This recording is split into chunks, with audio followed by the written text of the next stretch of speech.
She runs totally on girl power, so Greta Thunberg would approve. It's Mel B, ladies and gentlemen. It's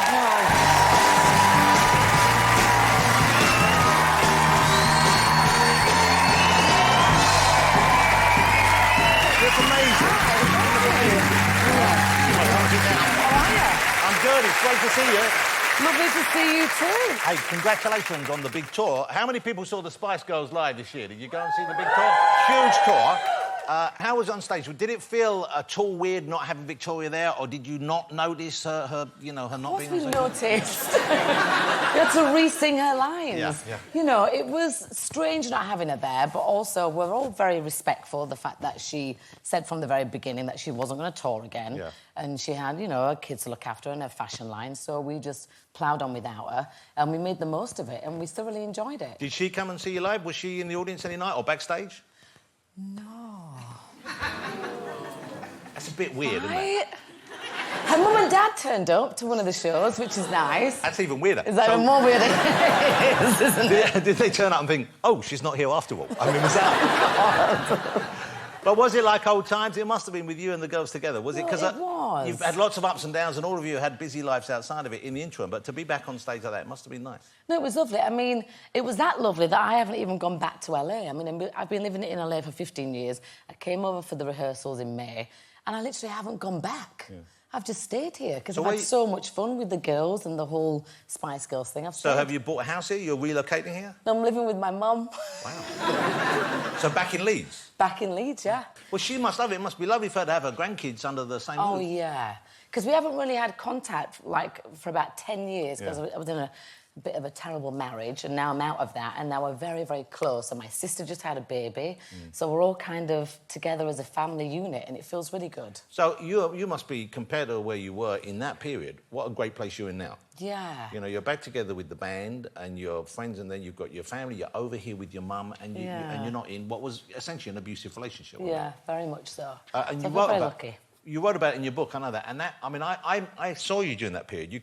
Mel came to my house with that man you were with for a while. Yeah. And I could sense there was... something going on. Yeah. That wasn't very nice, yeah. But you've always been very nice to me. I think you said to him, tell him to fuck off. Yeah. I will do in a few more years.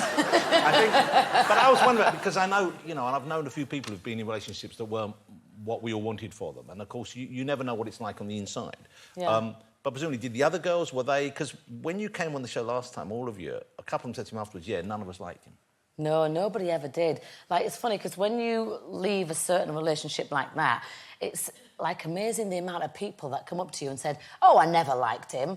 I'm like, why the bloody hell didn't you tell me whilst I was with him? And why didn't they, do you think? Do you think it's just that we feel we can't? I think because I was so in denial and I was so living a lie and I was so protective over him and of my family. And also, I was, like, feeling very guilty and I was ashamed of what I'd got myself into or what he'd got me into, you know. But now I'm, like, away from that and I'm, like, kind of championing women that have gone through what I've gone through, and I'm patron of Women's Aid, so I've put it to some good use, my experience. Yeah. So there's light at the end of the tunnel. It must be great as well for you to have come out and to have turned it to the positive of that, and for your daughters to have seen you breaking free of that. Yeah. And they were instrumental, weren't they? I mean, weren't they kind of... Especially my 20-year-old. I mean, she was the one that, when I was writing my book, because I wrote my book just really for me, so I could actually remember what had gone on in those 10 years. Because when you suffer something like that, you have a lot... I mean, I have suffered from a lot of PTSD, so I kind of blocked out a lot of things that had happened to me within that 10-year marriage. And it was my daughter that said to me, well, you have to release this book because there's going to be other women and other men in the similar situation, and you have to be able to talk to them and give them a little bit of a voice too. And I thought to myself, well, if she's saying that and if I can help at least one person, then I'm going to release the book. And I did. And I've helped quite a lot of people so far, touch wood. Yeah, so it's that's wonderful. Been good. Very good.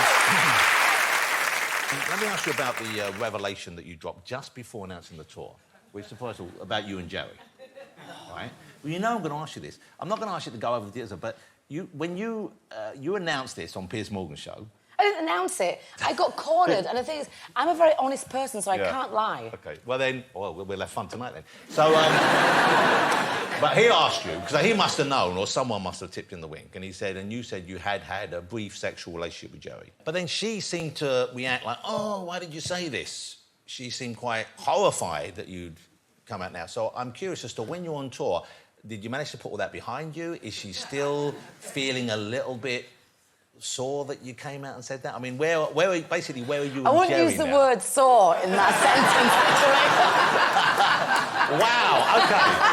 I need some more questions. Are we going to go out there and back I mean, it was a bit awkward when we first got together in rehearsals, but So who- because it happened so long Mel, ago, who it was raised just it like, first? why did you say that? I was like, I don't know. Pete just asked me a question, and I'm not going to lie.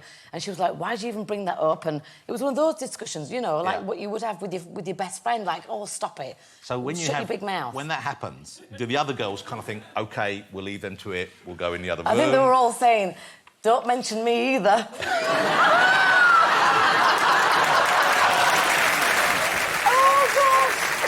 I've had too much wine. Yeah. So, I mean, that puts this next question in a whole different light, which is, I was going to say, what's next for the Spice Girls? But, I mean, are you going to tour again? Because I get the feeling you all had a wonderful time. Everyone seemed to enjoy it. We really did. I mean, it started off as 6 shows, Yeah. and then we kind of doubled it and a bit to 13 shows, because it all sold out so quick. And then I was like, well, let's do Australia and, like, Glastonbury and all these different So Glastonbury, is that... Because I'd heard rumours about that. Are you going to do Glastonbury? Yeah, but you're asking me. I'm always going to say yes. Yeah. Because I'm, like... To everything, yeah. The one... Not everything. Because I'm the one that's always like, Spice Girls will live forever. Yeah. Yeah. But so the others, where were they on this then? Because have you had conversations about Glastonbury? I mean, we've had bits and bobs of conversations, yeah. With all 5 of us, actually. Yeah. So with Victoria as well? Yeah. So she would come back for Glastonbury? I hope so. I mean, she hasn't mentioned it for the sake of just mentioning it. So she mentioned it to you? Not to me, to my mum, actually. She mentioned your mum? Yeah, because my mum went to her, like, garden party. I wasn't invited, but my mother was. I mean, it's quite a weird world. It really is. So she invited your mum but not you? Well, I think it was her mum's garden party that she hosts at her mum's house, and then all the Spice Girls' mums go, and then we don't get invited. That's amazing. And do the Spice Mums live up to your nicknames? Is there, like, Scary Spice Mum and Ginger Spice Mum? Well, no, not really. I mean, my mum is very, very, very shy, which is completely opposite to me. I know you you seem to delight in pranking her. You play tricks on her. I love pranking my mum because she's so quiet and shy. Yeah. Is that evil of me? Yes. I mean, poor woman. I saw this thing. What was this thing about? You invited her to a party. Yeah. Well, I hadn't seen her in, like, about 8 or 9 years. So I invited her over to LA after I'd got divorced. I was hosting, like, a dinner party at my house, and I said, it's a Smurf theme.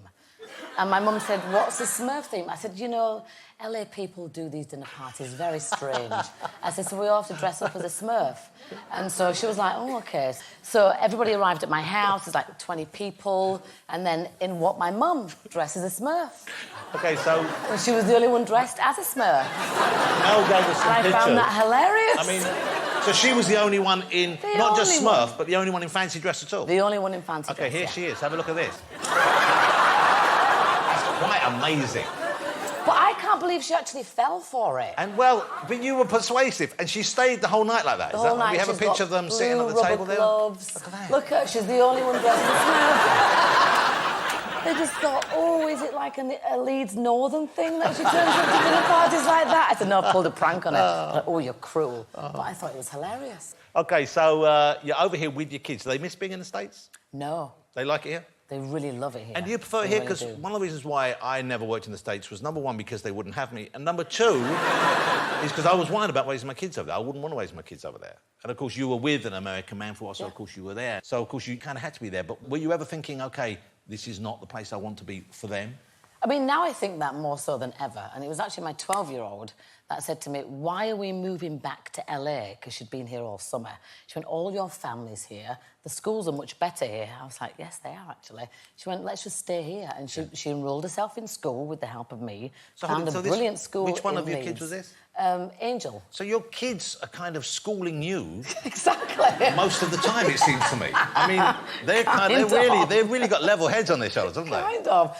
But, I mean, I found it, like, quite amazing because my 12-year-old, out of all my 3 kids, I thought she would be the one because she's born and raised in America. Her dad's Eddie Murphy, so she's got that whole connection over there. She was the one that was most adamant to say, I want to live in Leeds and be with Grandma and all the aunties and all the uncles and nephews and nieces. So she feels a connection to that family. She wants to feel that and she wants to have that. Yeah, she does. Eddie, She's you lovely. mentioned Eddie. You've said quite a few times that Eddie was like the love of your life. Oh, yeah. And, I mean, he must know you're saying that. Well, yeah, I mean, I've never said anything different. I mean, we were together like 12 and a bit years ago. So, I mean, we both said that we are the love of each other's lives. But he's moved on. He's got, you know, a beautiful lady. He's got 2 kids with his beautiful fiancée, and I moved on, obviously, to a really bad relationship, but now I'm out of it. But, yeah, we're both very respectful. Yeah. And, yeah, and we talk, and we have a beautiful daughter together, and he's very proud of her. And do you think you could find someone you loved as much as him? I think when you love that deep, it's hard to kind of think that you're going to ever love that deep again. My door's kind of open. I'm not actively looking, but if it happens, it happens. But, yeah, I mean, I'm a lover of love at the end of the day, but now I've got my eyes wide open and I know not to go down the dark route, to stay in the light, so we'll see. Well, we'll see. And I like being single. Yeah, and don't settle, you know? You don't need to settle. Yeah, exactly. You're Mel B. So you don't have to settle. No one has to settle. Now, Mel B is one of the new... You're the kind of team captain... I am. ...on Celebrity Juice, ladies and gentlemen. Yeah, I am. Okay. It's on Thursday nights. It starts on the 10th of October on ITV2. It's a huge show, of course, and it takes a lot of energy to do as well, doesn't it? Because they throw stuff at you. Are you competitive, though? Do you want to win? Oh, no, I'm really competitive, to a default, actually. Yeah. Very competitive, So it's you versus Holly, and she's competitive, isn't she? And Holly's very nice, but, man, is she a bitch when it comes to the competition stuff. She will drag my hair and my weave off to get to that, to winning. So when you first met... and Keith Damon's real name is Lee, so I guess you... It is Lee. When you first met him, was that when he was doing the rather unflattering Mel B? He hadn't started doing that just yet. I think it was a couple of years later he started doing that. But I found that really funny. Yeah. You know, he was dressing up as me in leopard print with a horrible mask and saying the most disgusting... I mean, but it's amazing. I thought that was... It so made me like you even more, seeing how you reacted to that, because most people... I wouldn't like it if he was doing me like that, and he didn't do me as unflattering as that. I mean, he really went for you. No, he really did go for it. But, you know, he's from Leeds, I'm from Leeds, we have the same kind of humour. I mean, God damn it, that really is unflattering, isn't it? It's It really is. It's funny, though. It's funny, but it was full on, wasn't it? Of course it is. That's him, though. Mel, it's so lovely to have you here. You're going to stick around all night, I hope. Of course I am. Mel B, ladies and gentlemen. Thank you. Thank you.